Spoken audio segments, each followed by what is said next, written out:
பரந்தாமன் சன்னதிக்கு வாராய் நெஞ்சே.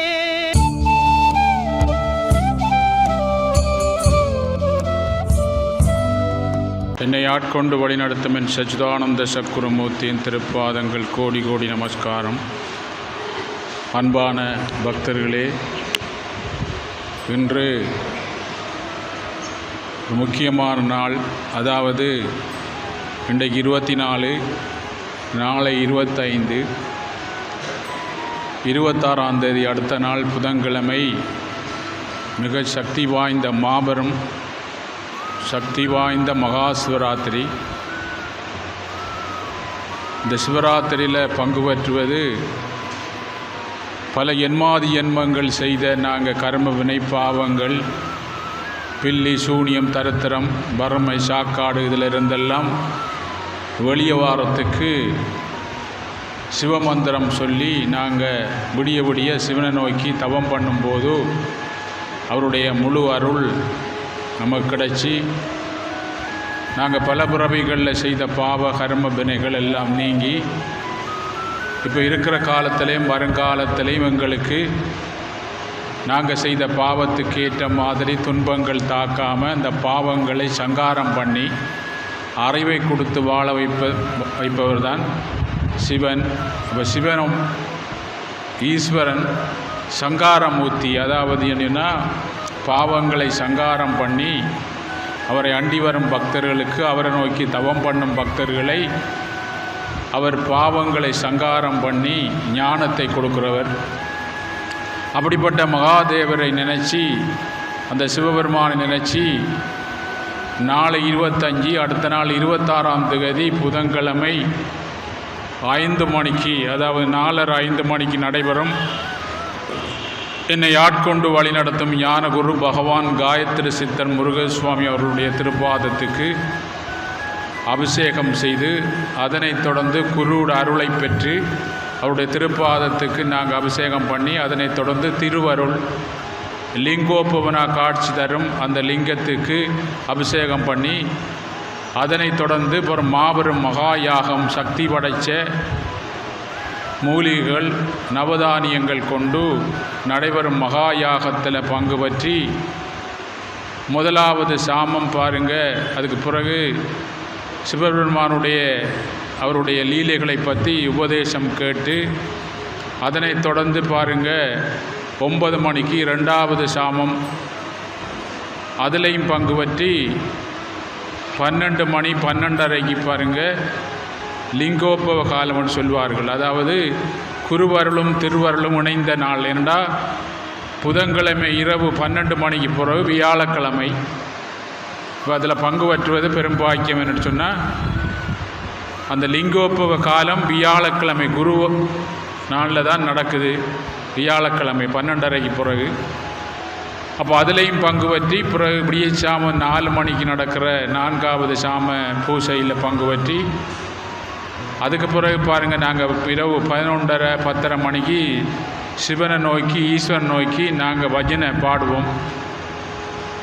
அதுக்கு பிறகு 12 மணிக்கு லிங்கோபவ காலம் அந்த சாமம் முடிஞ்சு 12:30 இருந்து 1 மணிக்குள்ளே. அதுக்கு பிறகு 4 மணிக்கு பிரம்ம முகூர்த்தத்தில் 4வது சாமம் நடைபெற்று, அது பிறகு உங்களுடைய பாருங்கள் கரங்களால் என்னை ஆட்கொண்டு வழிந்தரும் ஞான குரு பகவான் அவருடைய திருப்பாதத்துக்கு நீங்கள் பாருங்கள் வில்வேலை சாத்தி, அதனைத் தொடர்ந்து குருவுக்கு சாத்தி, அதுபோல் திருவாகிய பிற லிங்கோபவனுக்கு உங்கள் திரு கரங்களால் சாத்தி, அதுக்கு பிறகு பாருங்கள் நடைபெறும் அன்னதானத்தில் சாப்பாடு சாப்பிட்டு வீடு போய் சேரும்போது நாங்கள் பாருங்கள் பில்லி சூனியம் தரித்திரம் வரப்போகிற துன்ப வேதனைகள்லேருந்து, நாங்கள் தெரியாமல் செய்த பாவ கர்மபனைகள்லேருந்து இல்லாமல் போய் வரும் நாங்கள் வாழும் வரை ஞானத்தோட அறிவோடு வாழ்ந்து துன்பங்கள் கலம வாழ்வதற்குரிய பெரிய ஒரு வழி அந்த சிவராத்திரியில் கிடைக்கும். ஏனடா சித்தர்கள் எல்லாம் பாருங்கள் ஆய்வு பண்ணி, அம்பிகைக்கு 9 ராத்திரி, சிவனுக்கு 1 ராத்திரி. என்றால் முக்கியமான அந்த சக்தி வாய்ந்ததான் சிவராத்திரி முக்கியமான நாள். இதில் பங்கு பற்றாட்டியும் பாருங்கள் சிவராத்திரியில் கட்டாயம் பங்கு பற்றணும் வேண்டாம். எல்லா பாவங்களையும் கரைக்கக்கூடியவர் சிவன் வேண்டாம். சிவம் சக்தியோடு சேரும்போது தான் அவருடைய முழு ஆற்றல் நமக்கு நடக்கும். இப்போ நம்ம பாருங்கள், உதாரணத்துக்கு நாங்கள் பாருங்கள் உள்ளுக்குள்ளே சக்தியோட தொடர்பு கொள்ளாமல் வெளியில் நாங்கள் பாருங்கள் அந்த சக்தி இருந்து எடுக்கிற அந்த சக்தியை எடுத்து மனம் வெளியில் நாங்கள் கர்மாக்கள் செய்து மனம் பலம் குறையும் போது எங்களுக்கு துன்பம் வருது. அப்போ எங்களுடைய வாழ்க்கை பாருங்கள் சரியாக நடக்கவில்லை. எவ்வளோ காலம் துன்பம் வேதனை எல்லாம் நடக்குது. திருப்பி நாங்கள் சக்தியோட தபத்தில் யோகத்தின் மூலம் தியானத்தின் மூலம் எண்ணங்களை கடந்து உள்ளுக்குள்ள சக்தியோடு நாங்கள் தொடர்பு கொள்ளும் போது எங்களுக்கு பாவங்கள் போனோடனே முழுமையான வாழ்க்கை வாழக்கூடிய ஒரு தன்மை இப்போ இருக்குது எங்களுக்கு. தவம் பண்ணுற ஆளுக்கு விடாமல் தவம் பண்ணுறவர்கள் பாருங்கள் உள்ளுக்குள்ளே யோகத்தின் மூலம், அதாவது ஒரு குருவை சரணடைஞ்சி குரு பாருங்கள் யோகத்தின் மூலம் அப்போ தியானத்தின் மூலம் எண்ணங்களை கடந்து மனதை கடந்து பேரானந்தம் என்னுடைய அந்த சக்தியோடு நாங்கள் அந்த உணர்வு நிலை சக்தியோட தொடர்பு கொள்ளும் போது எங்களுடைய பாவங்களை பாருங்கள் சங்காரம் பண்ணுறாரு. அப்போ சிவம் சக்தியோடு சேரும்போது தான் அதோட முழுமையான அதோடைய ஆற்றல் ஒரு குலையும் பாருங்கள் ஒரு முழுமையான ஒரு ஒரு ஒரு ஆற்றலை வச்சு படைச்சிருக்கார் கடவுள் ஒரு திறமையை. அந்த முழுமையான திறமை பாருங்கள் அந்த சக்தியோட தொடர்பு கொள்ளக்குள்ள தான் கிடைக்கும். அப்போ இந்த அதாவது சிவராத்திரியில் பாருங்கள் எங்களுடைய பாருங்கள் அப்படியே இருந்து நாங்கள் விடிய பாருங்கள் வஜனை பாடி விடிய கண் விழிச்சிருந்து விரதம் இருந்து அந்த சக்தியோட பாருங்கள் ஒரு குருவோட துணையோடு அந்த சக்தியோடு நாங்கள் தொடர்பு கொள்ளும் போது எங்களுடைய முழுமையான பாருங்கள் அந்த அருள் கிடைச்சி எங்களுடைய பாவங்கள் அப்படியே கரைஞ்சி போயிடுச்சு. அந்த பாவங்கள் கரை அந்த நாளை முக்கியமான நாளை நம்ம சித்தர்கள் கண்டுபிடிச்சிருக்கார்கள்.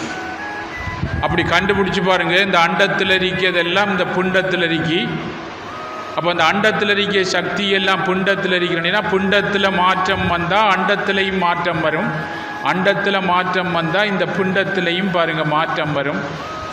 அப்போ இந்த புண்டமாகிய மனிதனுக்குள்ளே பாருங்கள் மனிதன் அண்டத்தில் இருக்க அனைத்து சக்தியும் இந்த மனிதனுக்குள்ளே 6வது அறிவுபடைத்த மனிதனுக்குள்ளே இருக்குது. மற்ற எல்லா மிருகங்களும் பாருங்கள் ஒரு லிமிட்டுக்குள்ளே வாழ்கிறாங்க. அவங்க பாவம் செய்ய மாட்டாங்க ஒரு லிமிட்டுக்குள்ளே. ஆனால் மனிதன் மட்டும்தான் 6 அறிவு படைத்தவன் அன்லிமிட். அவன் பாருங்கள் என்னத்தை நினைக்கிறானோ அதுவாயிடுவான். அந்த செயலுக்குரிய பலன் கிடைக்கும். அவன் நல்லத்தை நினைச்சா கடவுள் பாருங்கள் அவனுக்கு அருள் கொடுப்பாரு. கெட்டத்தை நினைச்சாலும் அருள் கொடுப்பார். அதுக்குரிய பாருங்கள் அதுக்குரிய செயலுக்குரிய பலம் உனக்கு தான் எனக்கு இல்லை அப்படின்னு சொல்லி கீதையில் கண்ணன் சொல்லியிருக்கிறார். அப்போ அது மாதிரி உள்ளுக்குள்ளே இருக்க பாருங்கள் அந்த சிவசக்தி நாங்கள் எண்ணும் போது அது தருவார். என்னத்தை நாங்கள் எண்ணுறோமோ அதுக்குரிய சக்தியை தருவார். அந்த செயலுக்குரிய பலன் நாங்கள் தான் அனுபவிக்கணும். அப்போ நாங்கள் இந்த சிவமாகிய பிறகு இந்த இடம் சக்தியாகியோட தொடர்பு கொண்டால் மட்டும்தான் முழுமையாக பாவங்கள் கரைஞ்சி முழுமையாக நாங்கள் இங்கே வந்த வாழ்க்கையை உலகத்துக்கு வந்த வாழ்க்கையை வாழலாம் என்று கண்டுபிடித்தவர் தான் சித்தர்களும் யோகிகளும் மகான்கள். இப்போ அவர்கள் கண்டுபிடிச்சி பார்த்தார்கள் இந்த பூலோகம் கடும் வேதனைப்பட்டு கொண்டிருக்கு. ஏனென்றால் இந்த சிவமாகி இந்த இடம் பாருங்கள் சக்தியோட தொடர்பு கொள்ளாத வாழ்க்கை அது நிறைவான வாழ்க்கையே இல்லை. அது சந்தோஷமான வாழ்க்கையே இல்லை, மகிழ்ச்சியான வாழ்க்கையே இல்லை, ஞானத்தோட வாழ்க்கையே இல்லை. அப்போ இந்த ஞானத்தோட வாழ்கிற வாழ்க்கையை சொன்னால் பாருங்கள் அந்த சக்தியோட தொடர்பு கொள்ளணும். அந்த சக்தியோட தொடர்புறதுக்கு முக்கியமான ஒரு நாள் பாருங்கள் மகா சிவராத்திரி. இதுதான் சித்தர்கள் தேர்ந்தெடுத்து பாருங்கள். அந்த நாளில் மாசி மாதம் 14ஆம் தேதி வாரம் அந்த நாளை பாருங்கள். அந்த நாளில் மிக விண்ணிலிருந்து மண்ணுக்கு பாருங்கள் அப்படியே சிவனுடைய முழுமையான அருள் அன்றைக்கு கிடைக்குது அப்படின்னு சொல்லி அவர்கள் தபத்தில் கண்டுபிடிச்சி தான் இந்த சிவராத்திரியை அவர் கொண்டு வந்தார்கள்.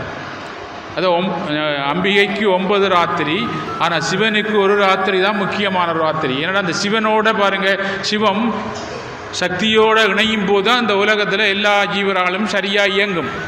சிவம் அந்த சக்தியோடு பாருங்கள் நம்ம அது இணையாத பட்சத்தில் இந்த உலகத்தில் நெடுக பதட்டம் புல்பி அதாவது துன்பங்கள் வேதனை இயற்கை சீற்றங்கள் நோய் நாளைக்கு என்ன நடக்கும் அப்படின்னு தெரியாது வாழ்ந்து கொண்டிருக்கின்ற இந்த சிவம் சக்தியோடு தொடர்பு கொள்ளாத வாழ்க்கை அது வாழ்க்கையே அல்ல அப்படின்னு சொல்லி இந்த சிவம் சக்தியோட தொடர்பு கொள்ளும் போது தான் அது முழுமையான வாழ்க்கை முழுமையான தன்மையை அனுபவிக்குதுன்னு சொல்லி பாருங்கள் சித்தர்கள். அப்போ தவத்தி மூலம் நல்லா பாருங்கள் மிருத்யோஞ்ச தேவனை நல்லா பாருங்கள் அந்த படம் கொண்டு வரணும் அந்த காட்டுறதுக்கு நான் கொண்டு வரையலாம் போயிட்டு உங்களுக்கு காட்டுறது கிட்டெடுத்து உலகத்து மக்களுக்கும் கிட்டெடுத்து காட்டுறது பாருங்கள். மிருத்யோஞ்ச தேவன் பாருங்கள், சிவம் பாருங்கள் தபத்தில் இருக்காரு. அந்த உள்ளுக்குள்ள இருக்க சக்தி கனவு நிலை, விழிப்பு நிலை, உறக்க நிலை பாருங்கள். இந்த 3 நிலையிலையும் கனவு நிலை, விழிப்பு நிலை, உறக்க நிலை, இந்த 3 நிலையிலையும் பாருங்கள் உள்ளுக்குள்ள இருக்க சக்தி ஆகிய ஆன்மா, இந்த சிவசக்தி பாருங்கள், அதை பார்வதி என்று சொல்லுவாங்க. அந்த சக்தி பாருங்கள் விழிப்பாக இருக்காவும். இவர் பாருங்கள் தபத்தில் பாருங்கள் அவரோட தொடர்பு கொள்கிற அந்த நிலையத்தான் இப்போ அந்த சக்தியை வெளியில் வச்சு விழிப்பாக இருக்கா பாருங்கள், முழிச்சு திரிக்கா. அந்த சிவம் பாருங்கள் தபத்தில் இருக்கா. அப்போ நாங்கள் இரவெல்லாம் நாளைக்கு பாருங்கள் சிவராத்திரி புதன்கிழமை இரவு பாருங்கள் நாங்கள் என்ன மிருத்யோஞ்ச தேவன் மாதிரி ஆயிடுவோம் பாருங்கள், சிவம் ஆயிடுவோம் முழுமையான. ஏன்னா நாங்கள் கண்ணை மூடி இரவு ஃபுல்லாக பாருங்கள் நாங்கள் அவரை நினச்சி தவம் பண்ணுறோம். யோக சிவராத்திரி, யோகராத்திரி என்று யோக சிவராத்திரி. அப்போ பாருங்கள் அதோடு நாங்கள் தொடர்பு கொள்ளும் போது எங்களுக்குள்ள இருக்க பாருங்கள் நாங்கள் செய்த இந்த இந்த இந்த இடம் இந்த உடல் பாருங்கள் நாங்கள் செய்த கர்ம வினைகள் எல்லாம் இந்த உலகத்தில் ஆசை பற்று அதுக்கு பின்னால் போய் செய்த கர்ம வினைகள் எல்லாம் அன்றிரவு அதோடு நாங்கள் தொடர்பு கொள்ள இல்லாமல் போகும். அதுக்கு உதாரணம் பாருங்கள், நீங்கள் எல்லாரும் வந்த பாருங்கள் எல்லாரும் ஏதோ ஒரு பிரச்சனையாக வந்து நாங்கள் ஏன்னா சக்தியோட தொடர்பு கொள்ளாமல் நாங்கள் இந்த உலகத்தில் வாழ்கிற வாழ்க்கையில் நிறைவான வாழ்க்கையில் எல்லாத்துலேயும் பிரச்சனைன்னு சொல்லி நாங்கள் வந்தோம். வரும்போது பாருங்கள் அந்த குரு பாருங்கள் சக்தியோட தொடர்பு கொள்ள வைக்கும்போது எங்களுக்கு படிப்படியாக பிரச்சனைகள் தீர்ந்து போயிடுச்சு. அந்த பிரச்சனைகள் பாருங்கள் குறைஞ்ச உடனே பாருங்கள் எங்களுக்கு அறிவு வந்து இப்படித்தான் வாழணுன்ற தன்மையை கொடுக்குறது தான் குருகுலம். அந்த இடத்துல போனால் தான் நாங்கள் சக்தியோட தொடர்பு கொள்கிற ஒரு வழியை காட்டலாம். இப்படி தான் ஒரு காலத்தில் இடைக்காட்டு சித்தர் பாருங்கள், அவர் பாருங்கள் ஆடு மேய்ச்சி கொண்டிருந்தவர். சாத்திரங்களை பாருங்கள் வாழ சோதிடங்கள் எல்லாம் அணுவாக பிரித்தார். பள்ளிக்கூடத்துக்கு போகல ஒரு ஆடு மேய்க்கிறவர்.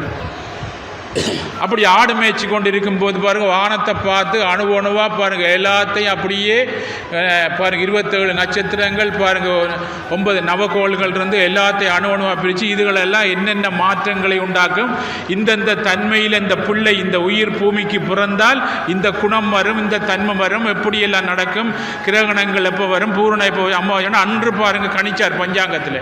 ஆறு கழிச்ச இடைக்காட்டு சித்தன் இந்த 60 வருடங்களையும் பாருங்கள் திருப்பி இந்த 60 வருடங்கள் வரும். இந்த 60 வருடங்களையும் பாருங்கள் குரோதி வருடம் இது இப்போ பாருங்கள் எத்தனை 60வது தரம் வந்திருக்கு, வந்து கொண்டே இருக்கு. அப்படியே 60 ஆண்டுகளை அனுபவம் பாருங்கள் 60 ஆண்டுகளாக பிரித்ததெல்லாம் அவர் தான்.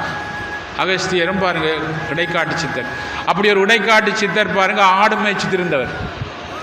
அப்படி ஆடு மேய்ச்சி திருந்த அந்த இடைக்காட்டு சித்தர் பாருங்கள் அவர் பார்த்தாரு பாருங்கள் ஞானத்தில் இந்த உலகத்துக்கு பாருங்கள் செய்த பாவத்தால், இந்த உலகத்தில் வாழ்கிற பாருங்கள் மனிதன் செய்த கர்ம பாவங்களால் இந்த உலகத்தில் மழை பெய்யாது, எல்லா மிருகங்கள் இருந்து ஜீவராசி இருந்து மரம் செடி கொடி இருந்து எல்லோரும் இறந்துருவார்கள் அப்படின்னு சொல்லி அவருக்கு ஞானத்தில் கண்டுத்தார். அப்படி ஞானத்தில் அவர் கண்ட உடனே பாருங்கள் மக்களுக்கு எல்லாருக்கும் சொன்னார் பாருங்கள், நீங்கள் எல்லாம் பாருங்கள் உங்கள் இதுகளை பாருங்கள் என்ன செய்த பாவத்தால் இப்படி 6 மாதத்துக்கு பிறகு இப்படி வரப்போகுது, நீங்கள் எல்லாம் கடவுள் பக்கம் போய் இப்படி செய்யுங்க, உங்களோட பாருங்கள் ஜீவராசிகள் எல்லாம் பத்திரமா பார்த்துக்கொள்ளுங்க அப்படின்னு சொன்னார். கேட்கல. இவன் ஒரு ஆடு மேய்க்கிறவன் சொல்லி அவர் கேட்கல ஒருவர். அப்போ இடைக்காட்டு சித்தர் பார்த்தார் அப்படின்னா அவர் ஆடு இருக்கு அவர்கிட்ட. அப்போ அவர் பார்த்தாண்ட அந்த பஞ்சம் வரும்போது பாருங்கள் இந்த எல்லா மழை பெய்யாம விட்ட உடனே எல்லா பாருங்கள் என்ன மரம் செடி எல்லாம் செத்துரும், ஒன்றும் இருக்காது. அப்போ இவருடைய ஆட்டு பாருங்கள் எரிக்கலையில் இருக்குதான், எரிக்கலை மட்டும்தான் எவ்வளவு தான் செஞ்சாலும் மலையில் வளரும் காடுகளில், அதுக்கு தண்ணியெல்லாம் தேவையில்லை. அப்போ இடைக்காட்டு சித்தர் பார்த்தோன்னா தன்னுடைய ஆடுகளுக்கு பாருங்கள் உடனே காலையில் திறக்காமல் அந்த ஆடுகளுக்கு பசி வந்த ஒரு 9-10 மணிக்கு பசியெல்லாம் வந்த பிறகு திறந்து எரிக்கலையிலேயே கொடுக்குறாரு, பழக்கிறாரு எரிக்கலையிலே. ஏன்னா வரப்போகிற பஞ்சம் இந்த ஆடுகள் தப்பு வைக்கணும் அப்படின்னு சொல்லி அவர் என்ன ஊரெல்லாம் கேட்கல. இப்போ நம்ம எல்லாம் பாருங்கள் எத்தனை வருஷம் உபதேசம் பண்ணுறோம், நம்ம கேட்கல பாருங்கள் ஆட்கள் கொஞ்சம் பேர் தான் இருக்கும். என்னத்துக்கு நம்ம உபதேசம் பண்ணுறோம் 24 மணித்தியெல்லாம் பாருங்கள் உபதேசம் பண்ணுறோம், 21 வருஷம் உபதேசம் பண்ணுறோம்னா என்னையும் பெரிய ஒரு விஷயத்தை எதிர்கொள்ள வேண்டி வரும். எதிர்கொள்ளணும்னா எங்களுக்கு என்னையும் சிவம் சக்தியோட தொடர்பு கொண்டிருந்தால் தான் இந்த சிவம் பாருங்கள் அதோட பாருங்கள் என்னையும் கொரோனா வந்தப்போ அதோட தாக்கத்தை கொடுத்து வெளியே வரலாம் அப்படின்றதுக்காக தான் 21 வருஷமாக செய்யலாம். அது மாதிரி தான் மகாபாரதத்தில் கிருஷ்ணன் வந்து கூப்பிட்டான் வாடா துரியோதனா அப்படின்னு சொல்லி அக்ரோணி படையெல்லாம் வரல அவன். வந்தவர்கள்லாம். அதே மாதிரி பாருங்கள், இப்போ வந்து கூப்பிடுறவன் அப்படின்னா அந்த ஆத்ம ஞானப்படத்தில் இந்த ஆத்மாவோட தொடர்பு கொள்றதுக்கு ஒரு பெரிய வாய்ப்பு கிடைச்சிருக்கு. இந்த ஆத்ம ஞானத்தில் வந்து ஞானம் பாருங்க, ஆத்ம ஞான கூடம் பாருங்கள். ஆத்மா இப்போ பாவத்து பக்கம் இருக்கத்தால் பாருங்கள் தன்னை அறியாமல் தத்தளித்து கொண்டிருக்கி வாங்க அப்படின்னு சொல்லி இதை அமைச்சு கூப்பிட்றோம். அப்படி பாருங்கள், இடைக்காட்டு சித்தர் எல்லார்ட்டையும் சொல்லி பார்த்து அவர் ஆட்டுக்கு பாருங்கள் அடிக்கடி அப்புறம் என்ன வருது, ஆடுகள் கிடந்து பசி வந்தவரோ எரிக்கலையெல்லாம் தூத்து அப்படியே என்ன பூத்தி அப்படி பழக்கிறாரு. அப்படி செய்யக்கூடாது. அதில் போகிறார்கள் பாருங்கள், இந்த இடைக்காட்டம் பாருங்கள் இவ்வளோ புல்லு இதெல்லாம் கிடக்கு, மொக்கு பாருங்கள் இந்த ஆட்டை போட்டு இப்படி செய்தான் அப்படின்ட்டு எச்சித்து போவாங்க. உலகம் என்ன செய்யும், அப்படி போவாங்க. ஆனால் அவர் அதை பார்க்காம பாருங்கள் அப்படியே பழக்கி போட்டார். அப்படி பழக்கொன்னே 6 மாதம் ஆக பாருங்கள், அந்த 6 மாதம் நெருங்க 4, 5 நெருங்க மழையெல்லாம் இல்லா போய் எல்லா மிருகங்கள் ஈவராசி எல்லாம் பாருங்கள் ஒன்றும் இல்லாமல் போய் அப்படியே எல்லாம் சாக துவங்கிது. இவருடைய ஆடு மட்டும்தான் அங்கே செழிப்பாரி. நவகோள்கள் எல்லாம் பாருங்கள், உலகத்தில் பாவம் செய்த நவகோள்கள் எல்லாம் பாருங்கள் என்னையும் தண்டனை கொடுக்குறது தான் நாங்கள் மழை இல்லை. அப்போ இந்த இதுகளெல்லாம் என்னையும் பாவங்கள் மனிதன் செய்தோடனே இந்த நவகோள்கள் தான் இந்த உலகத்துக்கு பாருங்கள் சக்தியை கொடுக்குற, பூமிக்கு இந்த மிருகம் நம்மளுக்கெல்லாம் இந்த அளவை வாழ்கிறதுக்கு சக்தியை கொடுத்துருக்கு. அதனால தான் இந்த கிரகங்கள் உங்களுக்கு பலம் குறைஞ்சோடனே இந்த கிரகம் தாக்குது, இதுக்காக தாக்குதுன்னா உங்களுக்கு என்ன பாவம் கூடி ஆன்ம சக்தி குறைஞ்சோடனே தாக்கும். இதைத்தான் இடைக்காட்ட சித்தரன் நாள் என்ன செய்யும் கோள் என்ன செய்யும். நாளண்டா என்ன, நாள் கோள், கோளும் நாளும் பாருங்கள், நாள் என்ன செய்யும் கோள் என்ன செய்யும் நாதனுள் இருக்கையிலே அப்படின்னு. என்னடா நாதனோட தொடர்பு கொண்டா நீ பாவம் இல்லாமல் போய்த்துரும். அப்போ நாள் கோள் எல்லாம் உனக்கு ஒன்றும் செய்யாதப்பா, எதுவும் உன்னை தாக்காம வாழலாம்னு சொல்லி தான் நாள் என்ன செய்யும் கோள் என்ன செய்யும் நாதனுள் இருக்கையிலே, உள்ளுக்குள்ளே நாதனோட தொடர்பு உண்டு. இப்போ நம்ம தொடர்பு கொள்ள போகிறோம் பாருங்கள் சிவராத்திரி. அப்போ அந்த அதை சொன்னதும் அவர் தான்.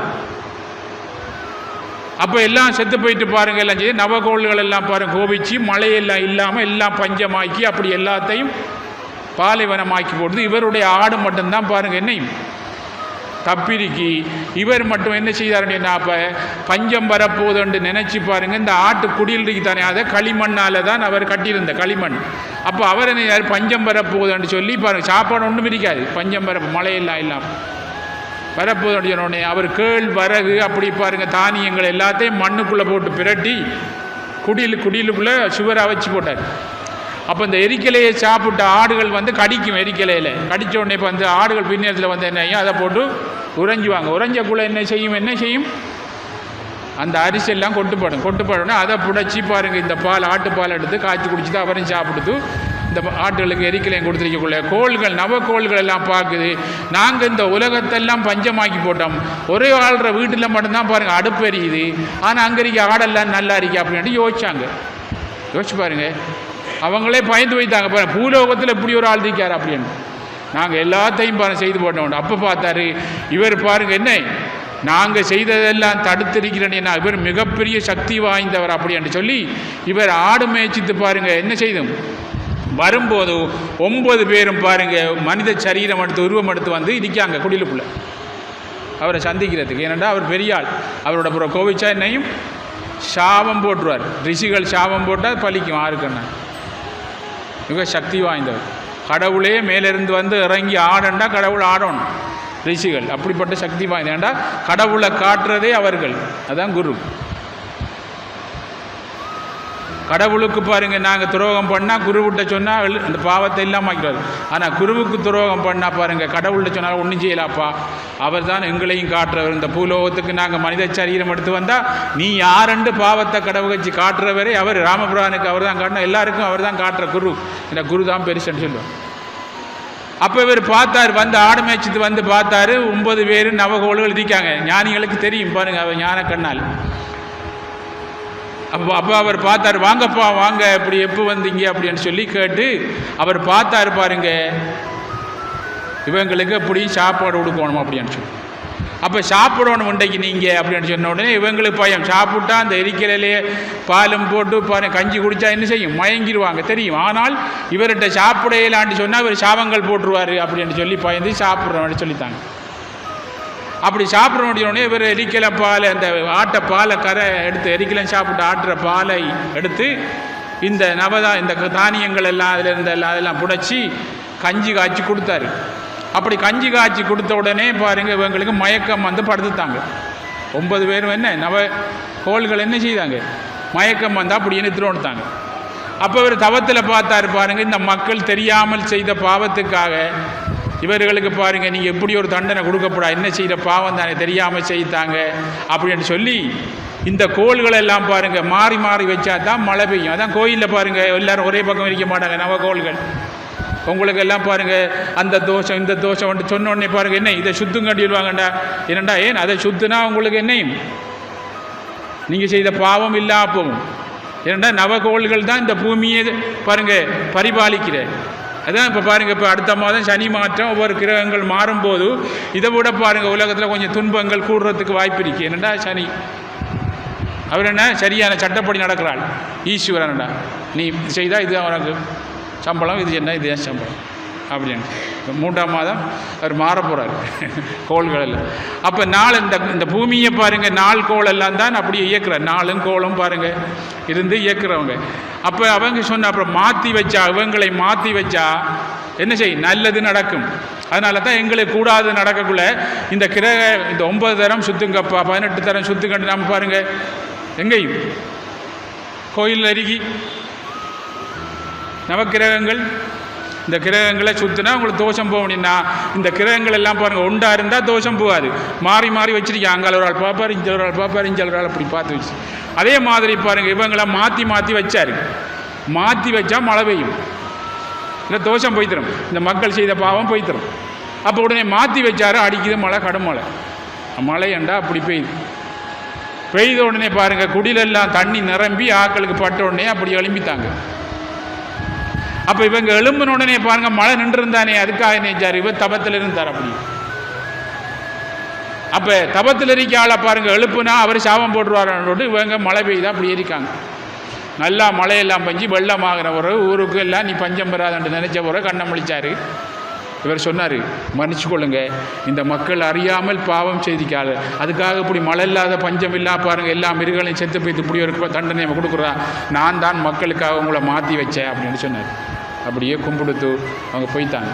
இப்போ நமக்கு தெரியுதானே பாருங்கள், நாங்கள் இந்த சிவத்தோட தொடர்பு கொண்டா பாருங்கள், நாளென்ன செய்யும் கோளென்ன செய்யும் நாதன் உள்ளிருக்கையிலே அப்படிப்பட்ட அந்த பகவான் பாருங்கள் சிவபெருமானுடைய சக்தியாகிய பார்வதியோட புதன்கிழமை இரவு பாருங்கள் 26ஆம் தேதி விடிய விடிய பாருங்கள் நாங்கள் அவரோட நாங்கள் அந்த சக்தியோட அம்மா நாங்கள் தெரியாமல் செய்ததால தான் இந்த துன்பப்படுறோம் பாருங்கள், எங்களை மட்டுமில்லை இந்த உலகத்தில் இருக்க எல்லா ஜீவராசிகளையும் காப்பாற்றணும் சிவபெருமானே பாருங்கள் பார்வதி அப்படின்னு சொல்லி பார்வதியும் சிவபெருமானும் இணையில் அந்த நாளில் பாருங்கள் அந்த சக்தியோடு நாங்கள் தொடர்பு கொள்ளும் போது எங்களுடைய கர்மாக்கள் பாருங்கள் கரைக்கப்படும் அப்படின்னு சொல்லி எங்கள் சித்தர்கள் பாருங்கள் கண்டுபிடிச்சி அந்த முக்கியமான நாளில் யாரெல்லாம் பாருங்க பங்கு பெற்றார்களோ அவர்கள் பாருங்க பூலோகத்தை பாருங்க மிக மிக பெரும் பாக்கியம் பெற்றவர்கள், சிவராத்திரிக்கு பங்கு பெற்றவர்கள். ஏன்னா இது பெரிய கதை பாருங்க, இது நம்ம சித்தர்கள் பாருங்க அப்படி கண்டுபிடிச்சது. அப்படிப்பட்ட அந்த சிவராத்திரியை பாருங்க பங்கு பெற்றதுக்கு இண்டையிலிருந்து நாங்கள் பாருங்க அவரை நினைச்சு பிரார்த்தனை பண்ணி நாளைக்கும் பிரார்த்தனை பண்ணி நாளை அண்டைக்கு பாருங்க அதோட தொடர்பு கொள்ளும் போது பாருங்க எங்களுடைய இந்த 3-4 நாள் நாங்கள் உபதேசம் கேட்டு தியானம் பண்ணி எங்களுடைய அழுக்கெல்லாம் போனோன்னே எங்களுடைய மனமெனும் பாத்திரம் பாருங்க கிளியராக இருக்கும் போது எங்களுக்கு இறைவனுடைய அருள் எங்களுக்கு கிடைக்கும் போது அந்த லிங்கோத்பவ காலத்தில் பாருங்க எங்களுக்கு கிடைக்கும் போது அருளை அதை பிடிச்சி வச்சிருந்து பாருங்க சாப்பிடக்கூடிய அதை பிடிச்சி வச்சிருந்த அந்த அருளை இருக்க பாவம் இல்லா போய் இனியும் பாவம் செய்யாமல் இருக்கிறதுக்கு ஒரு பெரும் பாக்கியம் நம்மளுக்கு கிடைக்கும். வையத்துள் வாழ்வாங்கு வாழ்பவர்கள் வானுரையும் தெய்வத்துள் வைக்கப்படும் என்று சொன்ன வாக்கியத்துக்கு எனக்கு பாருங்க இந்த வையத்துள் சரியா வாழணும் அப்படின்னு சொன்னா ஈசனை சரணடையுங்கள் அப்படின்னு சொன்ன ஏண்டா ஈசன் சங்காரமூர்த்தி. அப்படிப்பட்ட ஈசனை பாருங்க சரணடைஞ்சி எங்களுடைய பாவங்களை சங்காரம் பண்ணக்கூடிய அந்த மகாதேவரை பாருங்க நாங்கள் 26ஆம் தேதி பாருங்க விடிய விடிய இருந்து அவரை பாருங்க கை கூப்பி பாருங்க நாங்கள் தெரியாமல் செய்த எல்லா வினைகளையும் எங்களை காப்பாற்று ஈஸ்வரா அப்படி என்று சொல்லி நாங்கள் பிரார்த்தனை பண்ணும்போது பல என்மாதி ஜென்மங்கள் செய்த கர்மவினைகள் எல்லாம் போக்கக்கூடிய அந்த சிவனுடைய அருள் நிச்சயம் நம்மளுக்கு கிடைக்கும். அந்த சிவனே வந்து நாங்கள் என்னை காப்பாற்றுவார் என்று சொன்னால் பெரும் பாக்கியம் பாருங்க. என்னடா வரலாறு இந்த சிவபெருமான் பாருங்க அபிஷேக பிரியர் பாருங்க, அவருக்கு இப்போ அபிஷேகம் பண்ணி இந்த ஆறு பாருங்க, அவரை நினைச்சு வில்வலையெல்லாம் போட்டு அவருக்கு அபிஷேகம் பண்ணி தவம் பண்றாங்களோ எந்த பெரிய கெட்ட ஆளுக்கும் பாருங்க அருளை அள்ளி கொடுக்கிற கருணை உள்ளம் படைத்தவர் தான் சிவபெருமான்.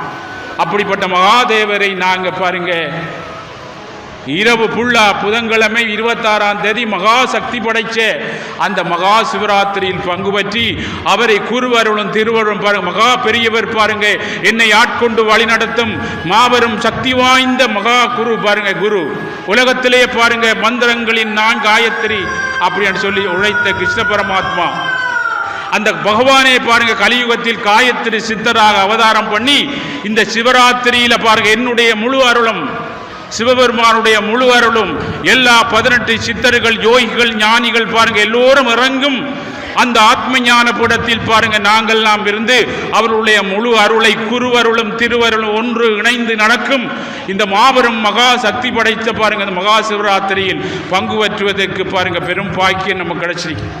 எல்லாருக்கும் கிடைக்கல, யோசிச்சு பாருங்க. எல்லாருக்கும் ஈசனட்ட போ கிடைக்குமா, நல்லா யோசிச்சு பாருங்க.